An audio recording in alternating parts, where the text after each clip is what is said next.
श्री शुक्रदेव जी ने कहा, मनुष्य मन, वाणी और शरीर से पाप करता है।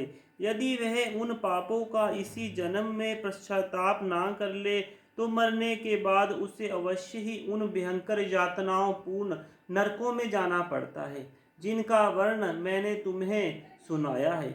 इसलिए बड़ी सावधानी और सज्जे जगत के साथ रोग एवं मृत्यु के पहले ही शीघ्र से शीघ्र पापों का गुरुता और लघुता पर विचार करके उनका प्रायश्चित कर डालना चाहिए।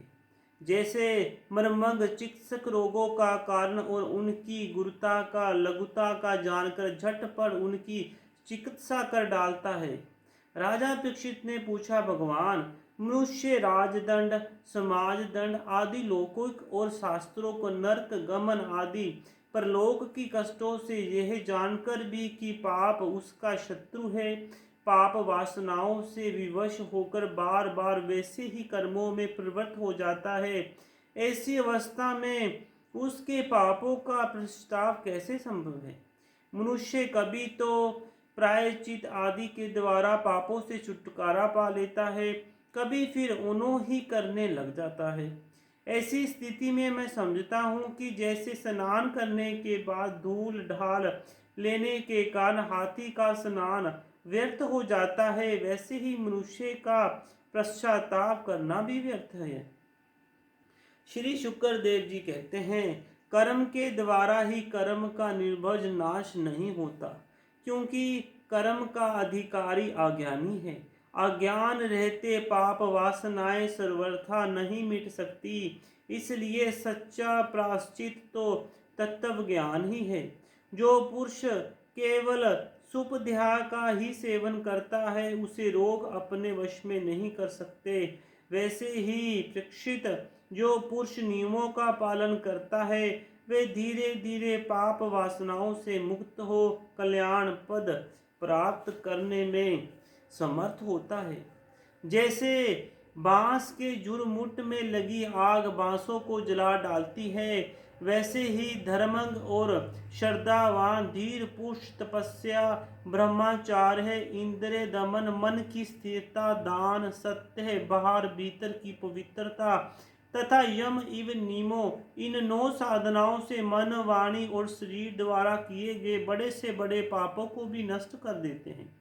भगवान की शरण में रहने वाले भक्त जन जो बिरले ही होते हैं, केवल भक्ति के द्वारा अपने सारे पापों को उसी प्रकार भस्म कर देते हैं जैसे सूर्य है कोरे को भस्म कर देता है। परीक्षित, पापी पुरुष की जैसी शुद्धि भगवान को आत्म संपन्न करने से और उनके भक्तों का सेवन करने से होती है, वैसी तपस्या आदि के द्वारा नहीं होती। जगत में यह भक्ति का पंथ ही सर्वश्रेष्ठ, बेयर रहित और कल्याण स्वरूप है, क्योंकि इस मार्ग पर भक्त व प्राण सुशील साधु जन चलते हैं। प्रेक्षित, जैसे शराब से भरे घड़े को नदियां पवित्र नहीं कर सकती, वैसे ही बड़े बड़े प्रियश्चित बार बार किए जाने पर भी भगवत मुख मनुष्य को पवित्र करने में असमर्थ होती है।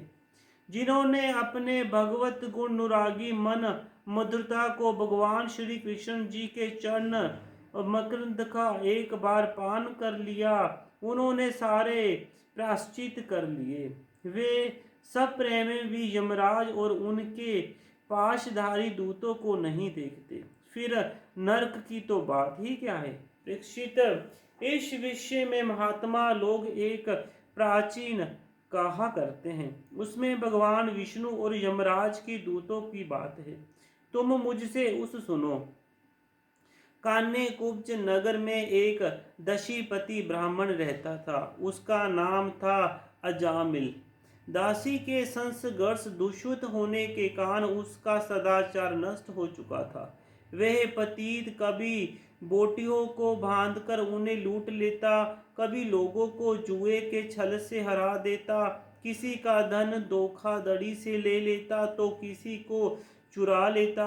इस प्रकार अंतर नंदनीय वृत्ति का आश्रय लेकर वह अपने कुटुंब का पेट भरता था और दूसरे प्राणियों को बहुत ही सताता था। परीक्षित, इसी प्रकार वह वहां रेख कर दासी के बच्चों का लालन पालन करता रहा।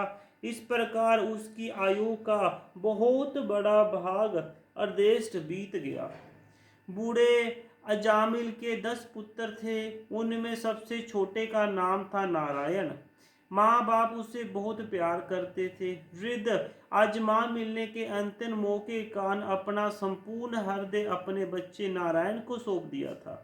वह अपने बच्चे को तोतली बोली सुन सुनकर तथा बाल सुलभ खेल देख देख कर फूले नहीं समाते थे।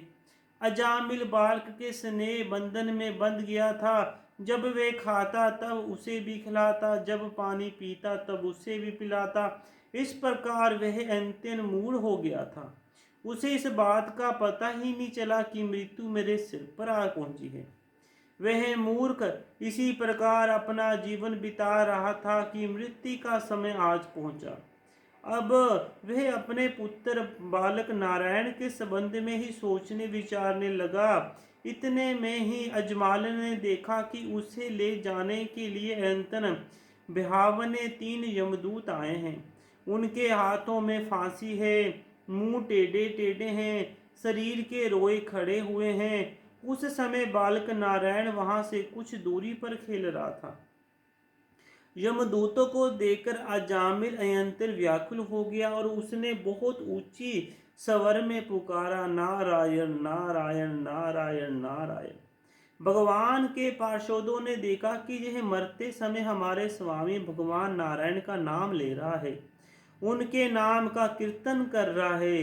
वे बड़े वेग से झटपट वहां आ पहुंचे। उस समय यमराज के दूत दासीपति अजमाल के शरीर से उसके सूक्ष्म शरीर को खींच रहे थे। विष्णु दूतों ने उन्हें बलपूर्वक रोक दिया। उनके रोकने पर यमराज के दूतों ने उनसे कहा, अरे धर्मराज की आज्ञा का निषेध करने वाले तुम लोग हो कौन? तुम किसके दूत हो? कहाँ से आए हो और इसे ले जाने से हमें क्यों रोक रहे हो? क्या तुम लोग कोई देवता, उपदेवता अथवा सिद्ध श्रेष्ठ हो? हम देखते हैं कि तुम सब लोगों के नेत्र कमल दल के समान कोमलता से भरे हैं। तुम पीले पीले रेशमी वस्त्र पहने हो।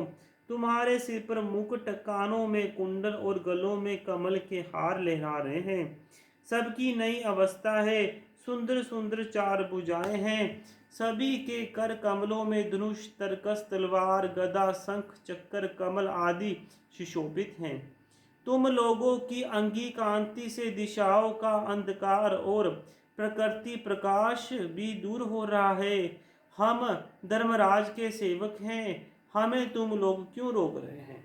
श्री शुक्रदेव जी कहते हैं, परीक्षित, जब यमदूतों ने इस प्रकार कहा तब भगवान नारायण के आज्ञाकारी पार्षदों ने हंसकर मेघ के समान गंभीर वाणी से उनके प्रति यूं कहा। भगवान के प्रसादों ने कहा, यमदूतों, यदि तुम लोग सचमुच धर्मराज के आज्ञाकारी हो तो हमें धर्म का लक्षण और धर्म का तत्व सुनाओ। दंड किस प्रकार दिया जाता है? दंड का पात्र कौन है? मनुष्यों में सभी पापचारी दंडनीय हैं अथवा उनमें से कुछ ही? यमदूतों ने कहा, वेदों ने जिन कर्मों का विधान किया है वे धर्म है और जिनका निषेध किया है वे अधर्म है। वे समय भगवान के स्वरूप हैं। वे उनके स्वाभाविक श्वास प्रवास इव सवे प्रकाश ज्ञान है। ऐसा हमने सुना है। जगत के रजोमय, सत्यमय और तमोमय सभी पदार्थ, सभी प्राणी अपने परम आश्रय भगवान में ही स्थित रहते हैं। वेद ही उनके गुण, नाम, कर्म और रूप आदि के अनुसार उनका यथोचित विभाजन करते हैं। जीव शरीर अथवा मनोवृत्तियों से जितने कर्म करता है उसके साक्षी रहते हैं। सूर्य, अग्नि, आकाश, वायु, इंद्रिया, चंद्रमा, संध्या, रात, दिन, दिशाएं, जल, पृथ्वी, काल और धर्म, इनके द्वारा धर्म का पता चल जाता है और तब दंड के पात्र का निर्णय होता है। पाप कर्म करने वाले सभी मनुष्य अपने अपने कर्मों के अनुसार दंडनीय होते हैं। निष्पाप पुरुषों, जो प्राणी कर्म करते हैं उनका गुणों से संबंध रहता ही है, इसलिए सभी से कुछ पाप और कुछ पुण्य होते ही हैं, और देवहान होकर कोई भी पुरुष कर्म किए बिना रह ही नहीं सकता। इस लोक में जो मनुष्य जिस प्रकार का और जितना धर्म या धर्म करता है, वह परलोक में उसका उतना और वैसा ही फल भोगता है। देव, श्रोमणी, सत्य, रज और तम, इन तीन गुणों के भेद के कारण इस लोकों में भी तीन प्रकार के प्राणी दिख पड़ते हैं। पुण्य आत्मा, पाप आत्मा और पुण्य पाप दोनों से युक्त, अथवा सुखी दुखी और सुख दुख दोनों से युक्त। वैसे ही परलोक में भी उनकी त्रिविधेद का अनुमान किया जाता है। वर्तमान समय ही भूत और भविष्य का अनुमान करा देता है, वैसे ही वर्तमान जन्म के पाप पुण्य भी भूत और भविष्य जन्मों के पाप पुण्य का अनुमान करा देता है। हमारे स्वामी अजन्मा भगवान सर्वज्ञ यमराज सबके अनंत कर्णों में ही विराजमान है, इसलिए वे अपने मन से ही सबके पूर्व रूप को देख लेते हैं। वे साथ ही अपने भावी स्वरूप का भी विचार कर लेते हैं। जैसे सोया हुआ अज्ञानी पुरुष सब प्रे के समय प्रतीत हो रहे कल्पित शरीर को ही अपना वास्तविक शरीर समझता है, सोए हुए अथवा जागने वाले शरीर को भूल जाता है, वैसे ही जीव भी अपने पूर्व जन्म की याद भूल जाता है और वर्तमान शरीर के सिवा पहले और पिछले शरीर के संबंध में कुछ भी नहीं जानता। सिद्ध पुरुषों, जीव इस शरीर में 5 कर्मेंद्रियों से लेना देना, चलना फिरना आदि काम करता है। 5 ज्ञानेंद्रियों से रूप रस आदि 5 विषयों का अनुभव करता है, और 16वें मन के साथ 17वां वह सभी मिलकर अकेले ही मन, ज्ञानेंद्रियां और कर्म इंद्रियां इन तीनों के विषयों का भोगता है। जीव का यह 16 कला और सत्यवादी 3 गुणों वाला शरीर यही जीवों का बार बार हर्ष, शोक, भय और पीड़ा देने वाले जन्म मृत्यु के चक्कर में डालता है। जो जीव अज्ञान वश काम, क्रोध, लोभ, मोह, मद, मत्सर इन 6 शत्रुओं पर विजय प्राप्त नहीं कर लेता, उसे इच्छा ना रहते हुए भी विभिन्न वासनाओं के अनुसार अनेकों कर्म और पड़ते हैं। वैसी स्थिति में वह रेशमे के कीड़े के समान अपने को कर्म के जाल में जकड़ लेता है और इस प्रकार अपने हाथों मोह का शिकार बन जाता है। कोई शरीरधारी जीव बिना कर्म किए कभी एक क्षण भी नहीं रह सकता। प्रत्येक प्राणी के स्वाभाविक गुण बलपूर्वक विवश करके उससे कर्म कराते हैं। जीव अपने पूर्व जन्म में पाप पुण्यमय संसार रोग अनुसार स्थूल और सूक्ष्म शरीर प्राप्त करता है।